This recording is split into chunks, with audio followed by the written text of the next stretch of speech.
So, hi again. I think it's very interesting to have this panel just after the speech on cash and to see, how cash will be living with other forms of payments and in particular instant payments. I think this is really, really interesting to check, and I would be also looking to additional comments from the panelists here on this question. But maybe before going so we have 1 hour. We want to discuss different aspects of instant payments and how they work in practice, the challenges. So we will have 4 different rounds, quick rounds. So we have 1 hour, so we'll try to limit maybe the comments to 3 minutes each, if you can, on each one. So we'll have 4 different rounds. We will be talking about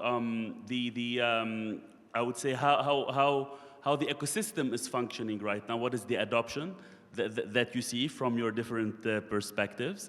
We will discuss definitely then the resilience, because this is very important also for consumers and for the regulators.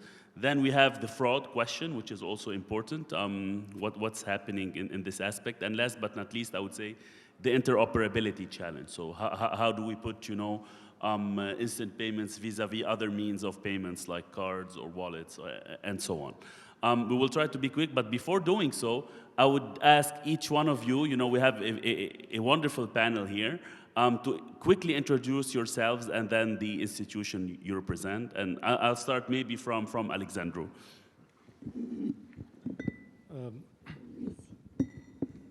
Good afternoon. Can you hear me? Good afternoon, ladies and gentlemen. I'm privileged to be here. Thank you for the invitation. I am Răzvan Faier, currently working as head of strategy at Transfond, which is the clearinghouse of Romania. Hello, everyone. Thank you so much for inviting me. It's an honor to be here. I'm Alexandru Biță. I work for Libra Internet Bank, and currently I'm a Chief Technology Innovation Officer. Lovely to seeing you all here. Thank you so much. Good afternoon. It's working? Yeah. Good afternoon. I'm Ana Popescu. I'm Head of Payment Solutions in Unicredit Bank. Thank you to the organizers for this great platform of discussions. Good afternoon. I'm Bogdan Neacșu, CEO of Czech Bank and Chairman of Romanian Banking Association. Hello, thank you for the invitation. I'm Maria Cristina Matei. I'm the Chief Operating Officer for ING Bank in Romania. Hi, I'm Dana Dima from BCR Retail and Private Banking Board Member, and thank you for the invitation. Great. No, it's a wonderful panel. So industry heavy, but that's important because we have, we're talking about a very important topic for the industry. So when I think about instant payments, and how the EU was seeing it when the Commission was always having the different conferences talking about instant payments, it was always about making it the new normal. This is really the sentence that we were listening to this the whole time. And tackling the first aspect, which is adoption. Is it right now the new normal in Romania? And I'll start with you, Dana. Okay, thank you, because I am happy to discuss about the history. Yes, it's a new normal, to start with the answer directly, but looking on the cash evolution and cashless evolution, and if we look on the entire 25 years period, we started in 2000 only with SWIFT for 5 years. Till 2007 was the SWIFT period. After 2007 till 2015, we developed the card infrastructure. 15-20, we focus on cashless, and now we discuss about instant payment. It's okay? Yes, I think yes. If we look on the technology adoption and how we develop the payment solution, I think we are very well developed compared to CE countries, and we discuss about Austria and cash, but I can discuss about how the cashless transactions are developed in Austria, and I can say that we are a little bit better than them. And yes, we have a lot of things in front of us, but I think the adoption is not only a bank or Transfond or national bank. It's about to change the habits of clients and to come with a real infrastructure for merchants and to come with a real proposal for them from the pricing perspective, to have a competitive price, to have a very seamless experience for clients. It's real essential. And of course, to develop also the speed, yeah, because speed today, it's not, we discuss about instant payment because our system are instant. But think about the entire flow. Yeah, when the clients start to use the instant payment, how many flows they need to manage in order to finalize the transaction. So pricing, speed, and experience are super important. And only to finish, because I have only 3 minutes, I try to manage. You know, in order to change the habits of the country, because we discussed now almost 70% of the transactions from total payments or payments order are managed in instant payment platform. But if we look on the entire universe of the people in Romania, only 8% they use payments order instantly. So compared to other countries, so we need to move this, and this can be moved if you link this instant payment to their habits, daily habits. And I have a dream, and I don't want to discuss now, probably I'll use another question from your side. You need to do this if you link the instant payment to their daily needs. And my dream is to link this to the public transport solution, and we started already in Romania because BCR implemented in 30 cities already the NFC solution. So we started with 3 cities where we have RoPay solution today, and we need to go there because there the clients can change their habits, and it's essentially. The habits will be not changed here in this room or on the table, on the paper, will be changed only in the real life. So this is my answer to your questions. It will be normal, but we have a lot of things to do together. Thank you, Dana. Anna? Yes, first of all, I would like to acknowledge what Romania has done, because it is important, and we've started in 2019, yes, with instant payments, so way ahead the European mandate that is just coming for us. So we have a serious, solid national infrastructure.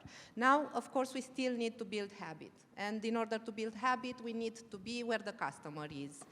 In his mobile app, in his favorite store, when he's paying the utilities. And also in terms of adoption, it's critical for merchants to be engaged. And this is very much important for the further success of instant payments. To this extent, us in UniCredit, we are a top acquirer in the market. So we feel it's our responsibility towards our customer to build a strong foundation. And we are focusing there in order to give them acquirent equivalent solution, in order to offer them seamless integrations, because we need quality and consistency even more than fast deployment. Thank you, Anna. Maria Cristina? The ladies first. I can only concur with Dana and Dana. I think when credit transfers are used, the instant is definitely the new normal. And I also believe it's a great example of cooperation that made the product of obvious value available to the consumer. And yes, going further adoption and how close we are to the consumers on all sides of the chain, I think will make the difference. And it is true, it is our responsibility, I think, all present in the ecosystem to make that happen. Thank you. Alexandru? Well, definitely the infrastructure is there.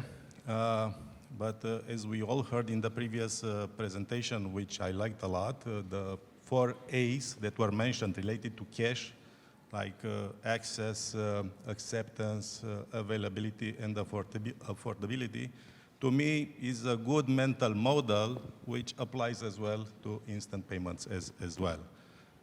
On some, let's say, fronts, we are doing quite well, on the affordability, for example, but when it comes to access or acceptance, there is still work to be done. Thank you. Bogdan? Well, first, I think the adoption is growing from one time to another. The adoption of the final clients, of the banks, of the merchants is growing a lot. It's good to acknowledge the fact that there are huge investments that the banks are doing in order to operate better this national payment scheme. It's not only about instant payment, but it's also about the full RoPay products that we love to integrate and to offer to the market. And another aspect that should be emphasized is the education and the way that we are behaving in front of our clients in order to improve their knowledge over this kind of products, over this kind of infrastructure that can be used and security that is part of launching of this kind of instruments. And last but not least, Razvan. Thank you. I would say that yes, the adoption of instant payments is growing. It's quite sizable.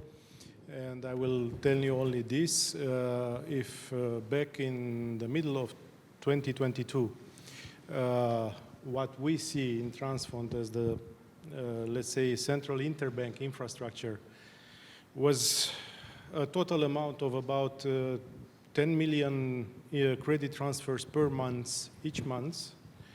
By that time, we reached a number of 10 banks, members in the instant network. If we look now at the same figure, it's 3.5 times larger. It's 35 million payments per day. And then you have instant payments to almost 2/3 of this amount. So yeah, definitely, at least in the interbank space, instant payments are growing. I can't talk about the intrabank space because I believe there should be evolution there as well, but we don't measure that. As far as RoPay is concerned, that is spreading. It's constantly growing, a bit slow to my taste. And I believe Romania should start looking at the examples of other EU constituencies, like Greece, for instance, where all of a sudden they gathered the support of the Greek government for the local mobile payment scheme.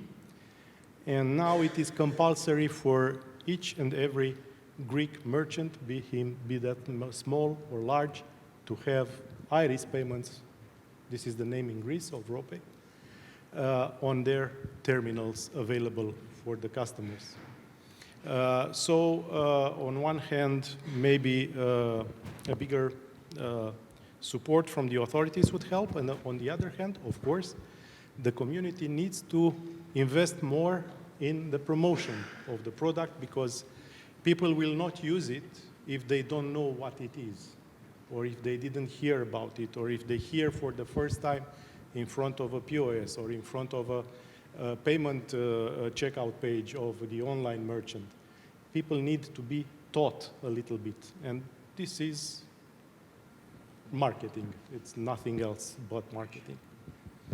Allow me to Please. add one more thing. I'm sure everybody will agree, but I think it's important. It also created a very clear expectation on behalf of the consumer. Now the expectation is that it's instant, no matter what it is. And this also makes it a new normal, because this is what the client expects in various payment journeys, let's say. And I think it's important also for the future. Thank you. Maybe to close this first round on adoption, I have a question asked to all of you, and you choose who would like to address it. So I think, Dana, you mentioned very, very, very rightly so, I would say, that you need to link it to the daily life of consumers. What do you think is missing for merchants? I can answer very clear because last week we had a very interesting meeting with all public companies, public transport companies in Cluj, and we discussed very open how we can implement the QR RoPay in public transport.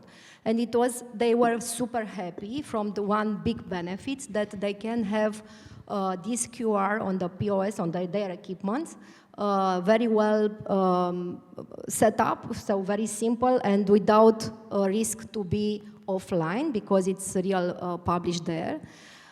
This is with Plus. Another big plus, for example, for this public transport solution is that they have instant settlement, which is clear for all of the merchants, not only for public transport.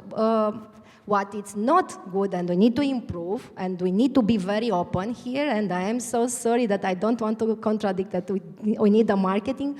Yes, we need a marketing when we are ready to offer everything to meet the expectation of clients, because for the private individual client who use the public transport, in order to have the fast transactions, you need to open your mobile app, you need to have an approval, you need to have an approval of payment order, you have a lot of screens. And of course, it's our job to do this, but I am very open to tell you that this is happened because we have also compliance rule about how you manage payments.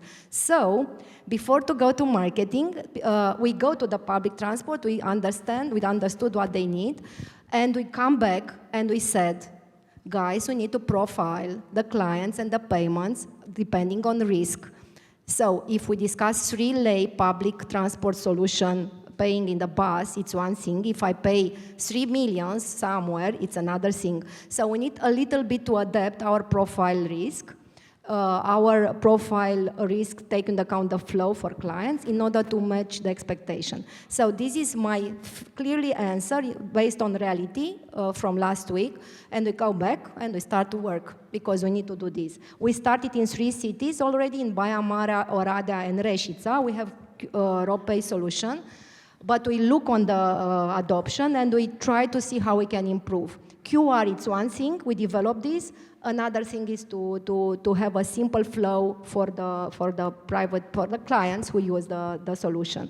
So the expectation from merchant is to be fast, to be instant from the settlement, and of course the competitive price, which is already there. So we need only to improve a little bit the experience of clients. Perfect. Anyone else would like to address this question or move on? Go Maybe ahead. from my side, a couple of words. Maybe another angle that should be emphasized is the fact that we need to convince them to invest, because they used so far some applications or some solutions which are not more adapted to the current one. And what we are doing currently as banks is not only us, I think all the banks are doing the same thing, is to convince merchants in order to develop their infrastructure and the final product that should be offered to the clients. Thank you. I think we have the possibility to take few questions. I'll try to do so very quickly to see if someone in the room would like to ask anything on the adoption side of instant payments. If not, think about the next round, and then we can take more questions there. So now shifting maybe to the resilience aspect. So now we are in seconds, the payment is there, it's gone. How resilient is the system first? Do you believe there are certain parts that are still not there? Hopefully not. And then what happens in case something doesn't work, as it should, let's say. So I'll start maybe first with Alexandru. Well, from an infrastructure standpoint, I think that the system is quite resilient. The question is, what happens when something goes wrong? The end consumer, for example, just tries to make a payment and move on. So for the end customer, it's very disruptive. Given that, you definitely need to have some fallback mechanism in order to address the actual need to make a payment happen and provide a service to the end customer. One thing that pops to my mind right now is obviously there are still core banking systems that do depend on nightly batches in order to process transactions, so this has to evolve as well. But I think that everything moves into the right direction. And I won't emphasize right now, but Dana already touched the point. When we are talking about instant payments, instant execution means potentially instant loss as well. So the fraud standpoint is of paramount importance, and maybe we will develop later this topic. Yeah, thanks. Thank you. Anna? So the system is resilient. Transfond proved its operational reliance.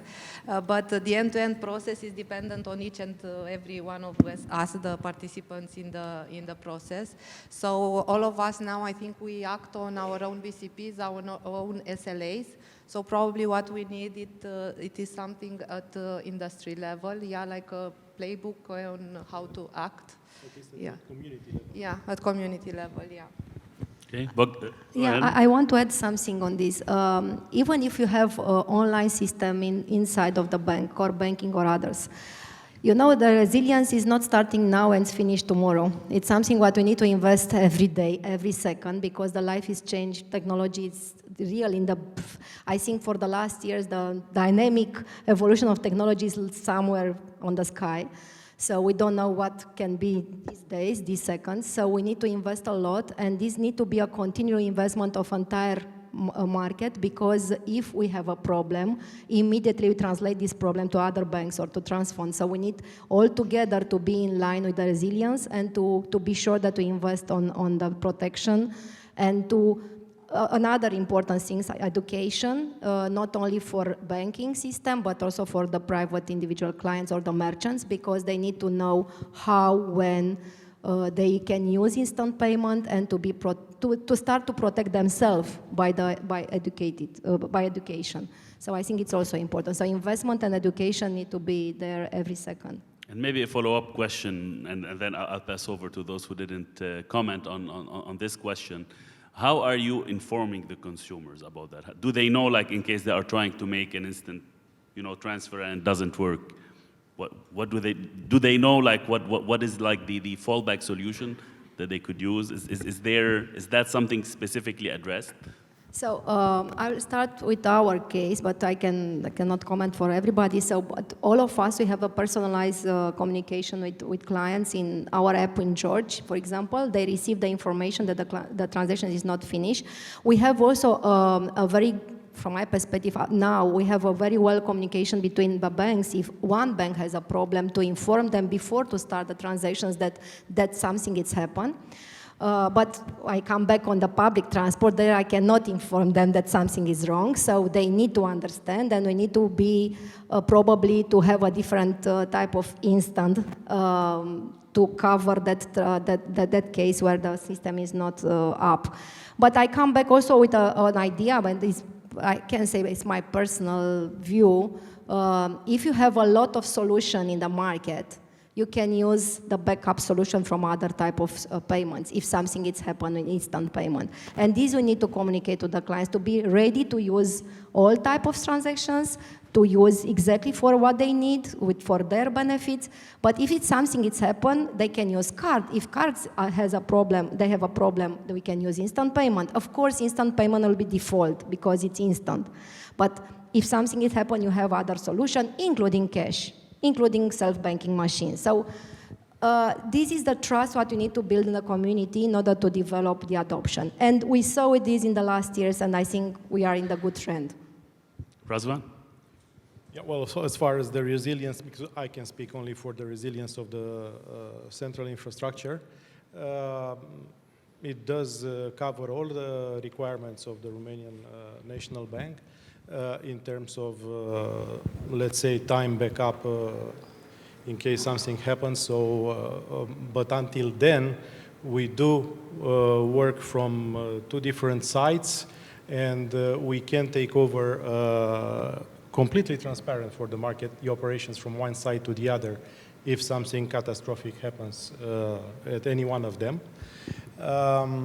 But we can even go deeper than that, and as it was already mentioned, we can go, if something happens, God forbid, it is an almost 6-fold redundancy as far as the instant payment central infrastructure is concerned.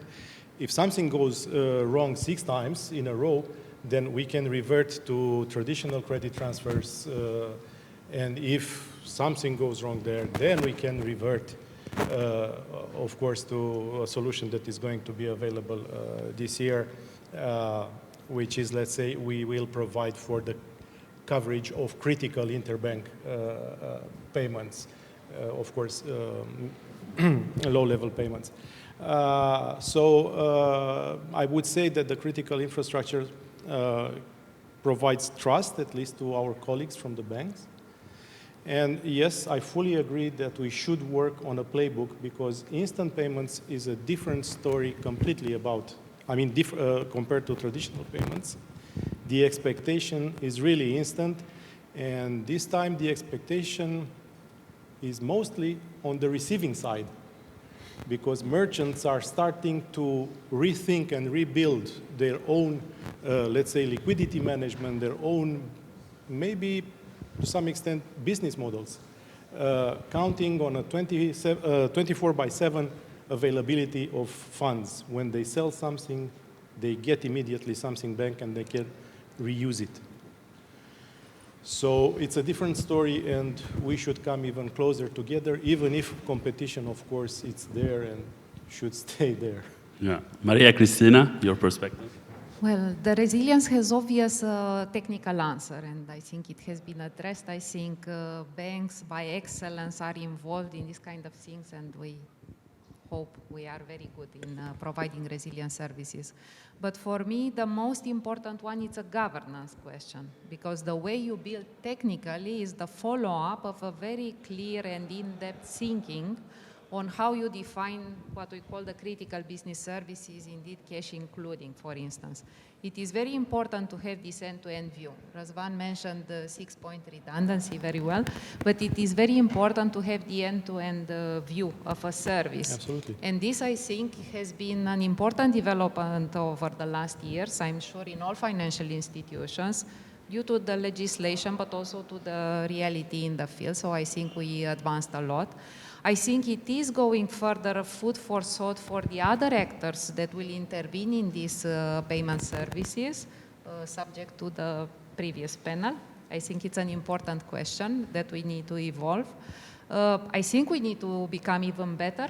The vectors of attack, the technical impossibilities, I'm sure we have not seen the worst of it yet.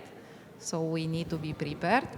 And also, not the least, you were mentioning, Dana, alternative solutions, and clearly the system now has alternative solution for the consumers, but it's also here also a discussion on how you provide this journey to the clients, because the clients might also be a bit confused now. Even today, with the number of alternatives that we give, I think we, as an ecosystem, need to do a bit of better job to explain those alternatives, and to the extent possible, which is not small, to make it fully transparent for them, not to know. You don't care, in fact, the consumer does not care too much how the payment was executed or via which route, as long as it reaches the beneficiary in an instant manner. When there is no problem, then they are happy. Alexandru?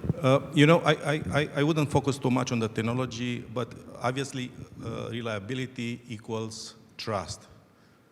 But you know, what else equals trust? When something goes wrong and you handle the situation right with your customer and you provide seamlessly an alternative solution, that only strengthens the trust as well. And last but not least, Bogdan? Well, a lot of points were mentioned. I think one of the focus is over education and continuous awareness in order to increase this resilience. We are doing a lot of campaigns for our clients or for our internal employees. The idea is to keep them updated with the latest evolutions of technology, security elements, and the way that this can be deployed or presented to our clients in order to increase the adoption. A particular aspect is about how we are monitoring ourselves, the transactions and the incidents that we observe during performing these kind of transactions, and how we are sorted out and what kind of decision we are taking in order to improve this process. Thank you. I'll turn again to the audience, check whether there is any question so far. Monica, if we can maybe get a mic here in the room. I don't know who has an extra microphone here in the middle to ask the question. No, if not, I'll give you mine. There is one. Okay. Yeah, thank you very much. My name is Monica Calvo. I'm representing a Consumer Protection Association. And my question is related to the last discussion. And I would like to know the vision of the participants at this table regarding the instant payments and our special internal matters, like for sometimes when you try to make an instant payment during the bank holidays or during the weekends, the instant payments are not executed. are executed in the first working day, unfortunately. And if you are smart enough or well educated, or you have the abilities to use the digital solutions, you may do this during this time, but only using fintechs. So don't you think that this bureaucratic vision make to lose ground in front of the competitors? And also this is detrimental to the regular or not so well digitally equipped consumers? Thank you. Thank you for the question. I can answer even if it's not our case. So I think it's a little bit of confusion, and thank you for the question because I think we can clarify this. All of us, we have the standard payments and instant payments. And you can see, for example, in our case, when you choose the payments, instant or standard. On instant payments, it's not a case not to proceed in the weekend. It's that standard one, which can be the case for other banks, not for us. I can sign with my job with this because I know the technology system behind. If was a problem, operational one could be, this is another message what I want to translate to you. If you work with the IT system or infrastructure, you can understand that some problems can appear. It's not something perfect in the world, including in NASA. It's not something, everything is not perfect. You cannot be perfect because otherwise will die tomorrow because you don't have something to do. So, but if it's something operational as a problem, of course the bank can solve and can communicate very well to the clients. This can be happen. But if you choose the instant platform, you need to proceed instantly. I don't know which is the case and when was the case, for which bank, but I can tell you the platform, it's instant. Well, maybe this is something you So can we then can discuss follow. Yes. separately if you want. The case, one case cannot be general cases. So. Okay. Let's move on maybe to the third theme, and then please prepare your questions after the end of this round. So also linked to resilience, I think, and it helps adoption. It's the whole fraud discussion, and you know what happens in case there is a fraud. Are consumers refunded? You know, in the card world, I think we're all like familiar with the chargeback. What happens in case there is a fraud? How's information sharing functioning? So I would like to have your views, you know, on the whole fraud debate in the context of instant payments. And I'll start with you, Maria Cristina. It's definitely one of the topics that occupies, I'm sure, the space in a lot of institutions. It is not simple to solve. It is already here, it has been here, it didn't wait for the instant payments, but okay, the instant payments made it a bit, let's say, more stringent together with the technological advancement. I think it's something that you can never say you sorted out. I think it's a continuous debate on the scenarios that are out there and the abilities for you to stop it. And in principle, on two layers. Of course, again, technology plays a very important role for a payment service provider, such as a bank, such as ourselves. We invest a lot in determining the scenarios for fraud that are out there, and therefore the solutions that we can deploy. We can do step-up authentication when we detect that some of the transfers might be of a fraudulent nature, this being the obvious problem that you never clearly know. Otherwise, life would be a bit simpler. But we can deploy a lot of algorithms. We are, I believe, at par with the big players on what such algorithms can be and how you involve the consumer. But then the second and very, very important part, where you have seen ING very present in the market, is this education. Because the customer, it's a very important piece in the chain of approving a transaction, and you can never totally fully protect the client unless the client participates in this discussion. And now the ways how to do that ranges from clear educational campaigns. I believe all the banks were involved in something like this, and ING in particular, we are very focused on this piece. it's extremely important to explain to the customer in such terms, like the scenarios that will happen, not the technicalities underneath. So to adapt the language to that of the general public, very important topic. To repeat the messages, I think somebody said in the previous panel that it's not that you send one message and then people relate to it or really understand it. So extremely important the way you communicate and be there, give examples, and indeed help the customer when such thing happens. Clearly chargeback type of discussion exists in this, but again, it's a more complex topic, let's say. Bogdan? Well, maybe specific point is about data leakage and data stolen, let's put it this way.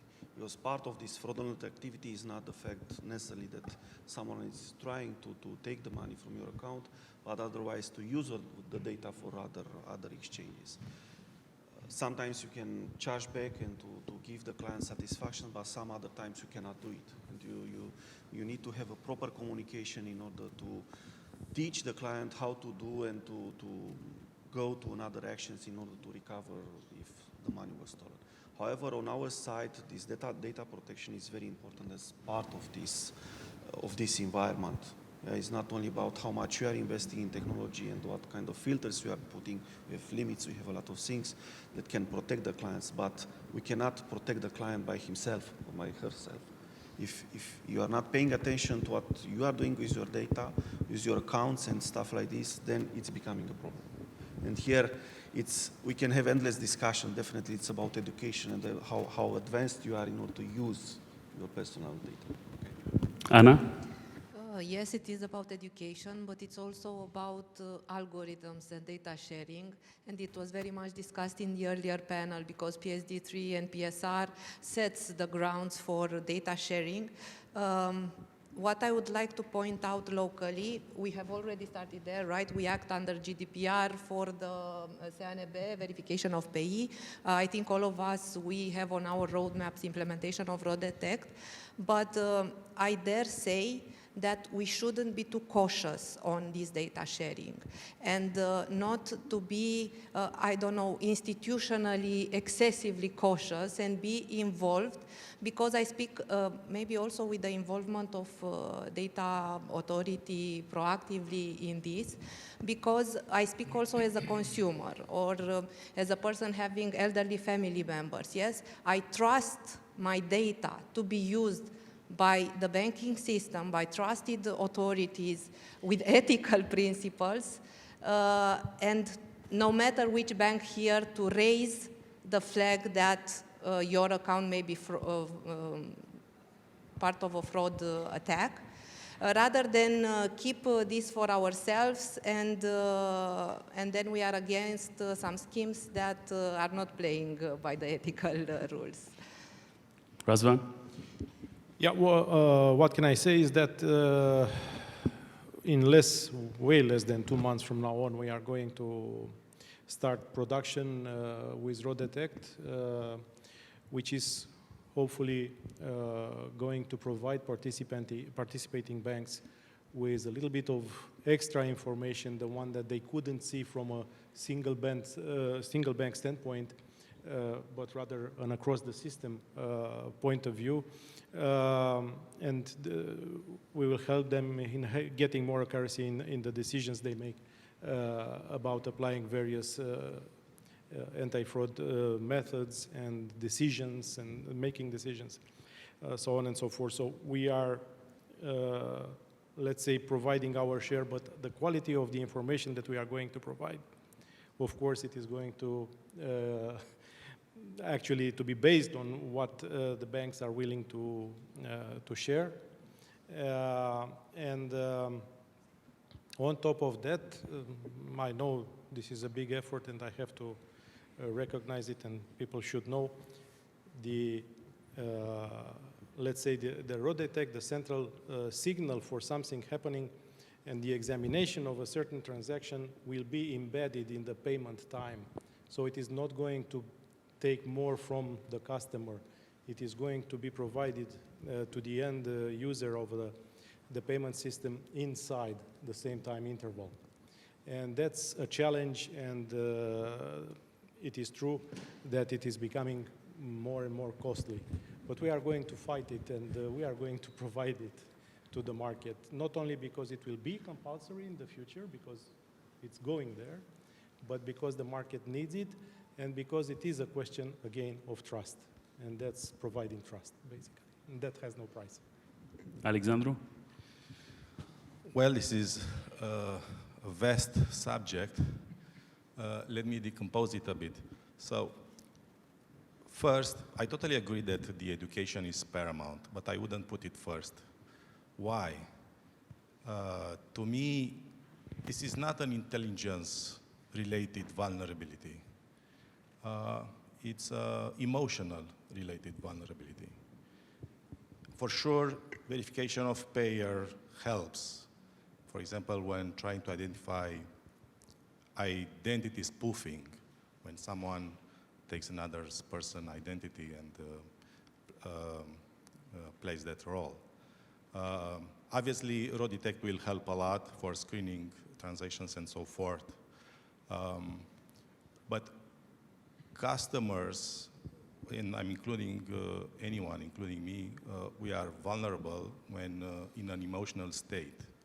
And usually the fraudsters are pushing hard on this lever. And they do act organized. And if you are targeted, it's really hard to tackle this, even if you are well educated and you know about the phenomenon and so forth. So coming back to what I said, for sure education is important, but I think that it goes second to the technological side that still has to do the heavy lifting. And everybody here mentioned the algorithms behind, which in principle, they should work dynamically given the pattern activity of the end customer in such a way to not hinder, let's say, the regular usual transactions, but to stop only the, let's say, the patterns which are not normal, and so forth.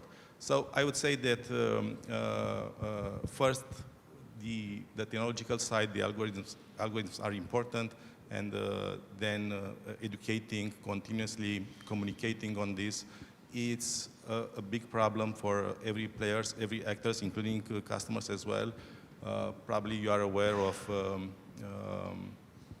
individuals that were targeted, and in their names, someone took a loan and so forth, and now they are fighting in legal processes in order to win. That's a hard road as well.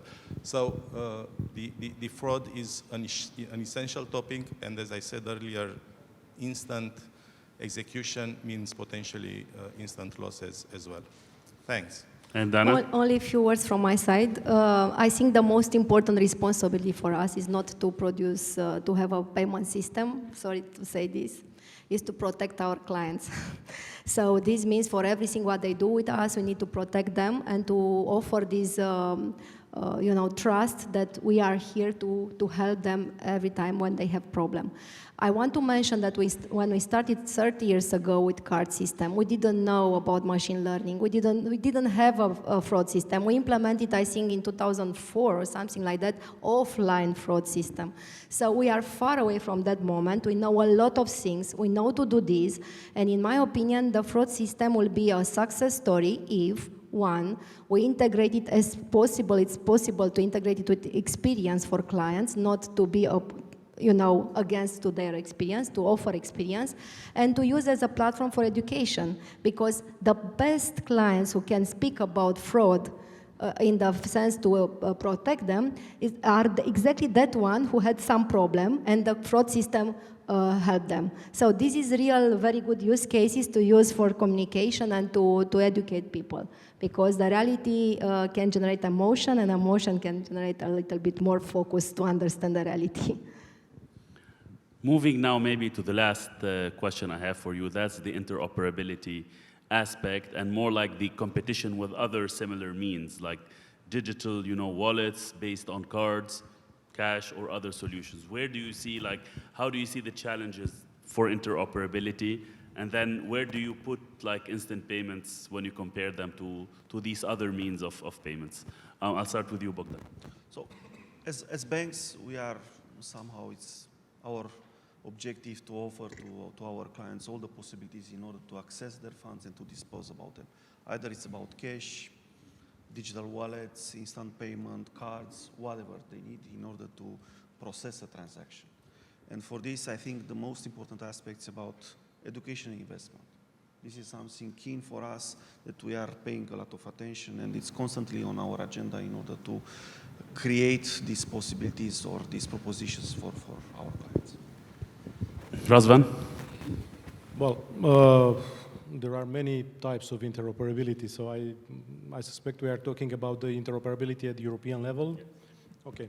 As far as instant payments are concerned, at least for the remaining time in which not the whole EU has the same currency, there will be an interoperability made of, let's say, interconnections between various national payment systems, that's for sure. On one thing. On the other thing, as far as instant payments are concerned, it looks like that currently the whole continent is going towards,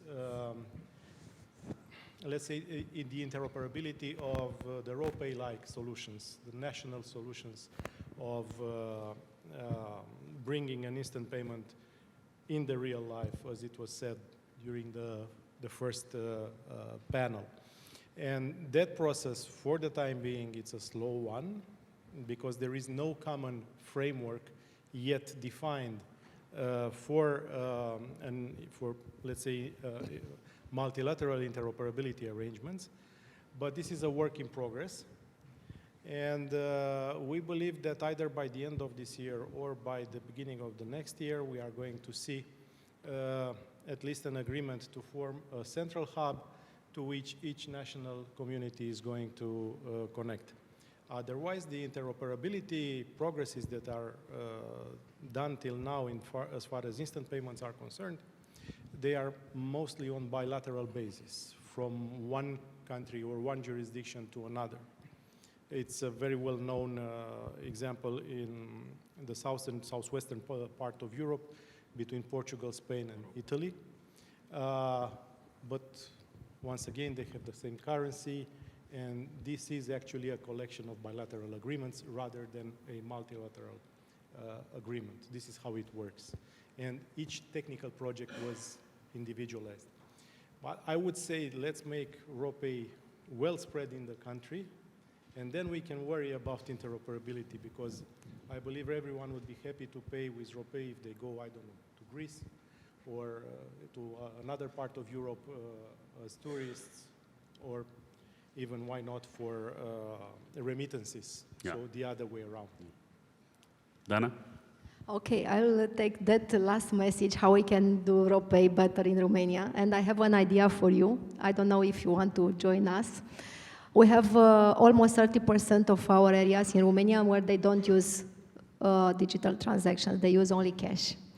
We are there, we understood the people, they need the information, they need the infrastructure, we need to put a lot of effort to do it, and I think RoPay can be the solution to digitalize and to create the inclusion, financial inclusion in the rural environment, because that people, we have 2 big branches, a mobile branch going there, we speak with them, and if you offer the infrastructure from the merchant's perspective, incentive them initially, to have an incentive to understand, because education sometimes can be also an incentive.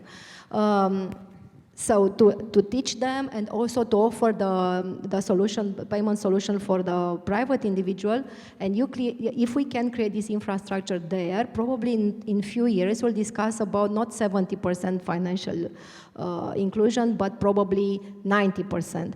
So we have a lot of areas where the others are not now, and we can go with RoPay, and we can help the communities, and we can help the state to pay all the social payments on the infrastructure, and to use all our effort to do something better for Romania. So, and of course, after that, we connect with all countries. So, but we have a lot of things to do also here. And I invited all of you, including companies, banks, everybody. We have a lot of potential. Alexandru? From the interoperability standpoint, I think Răzvan already covered it. And I would relate again to the 4 A's mental model that I mentioned in the beginning of my intervention. So we talked about affordability from a pricing standpoint. The RoPay solution is quite attractive for merchants. The availability, we already talked about the resilience of the system. The last 2 A's that remained are access and acceptance. So yeah, let's make RoPay available, which basically means to increase the acceptance rate and the access to it. Thank you. Thank you. Maria Cristina? Let's make RoPay available, indeed. Instant payment to be the new normal everywhere, and also to work on this customer journey perspective to make it as seamless as possible. That will increase adoption. And last but not least, Anna? RoPay wins on economics versus any cash model. So we can promote and engage in acceptance, especially for small merchants. I think it wins on economics even versus cards sometimes, because why? It's a bit cheaper, and they have also now the instant settlement, and for small SMEs this is really important for cash flow management.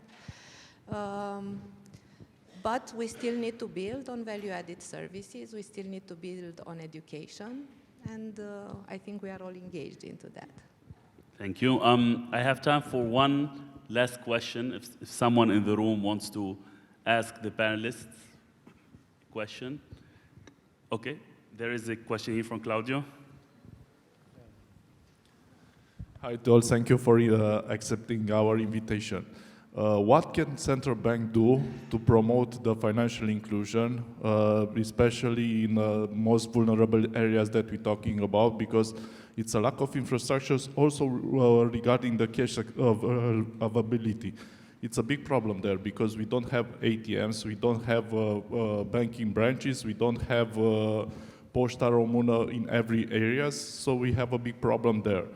So how can we enforce our banking infrastructure to digitalize people and also to have the cash available all over across our country? Thank you.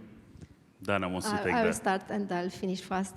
So we have some models in the world, including in Europe, including in Portugal, where the banks, together with national institution, develop an infrastructure, a national infrastructure to cover all the areas and to improve, to optimize the cost, because today only few banks put a lot of effort to have the self-banking. In order to do this on the country level, we need to have all the effort and to optimize existing network. So I think we can have a national settlement for ATMs and infrastructure to start with this, because this is the first step of education. And we saw it that if you go there with some infrastructure, even if it's self-bank or RoPay, the population adoption is immediately, because they can understand, but today they need to go 50 kilometers or 100 kilometers to do something. So I think we need to look on around us, where we can see nice model and stable and sustainable, and we can build, and we can be better than them, I'm sure.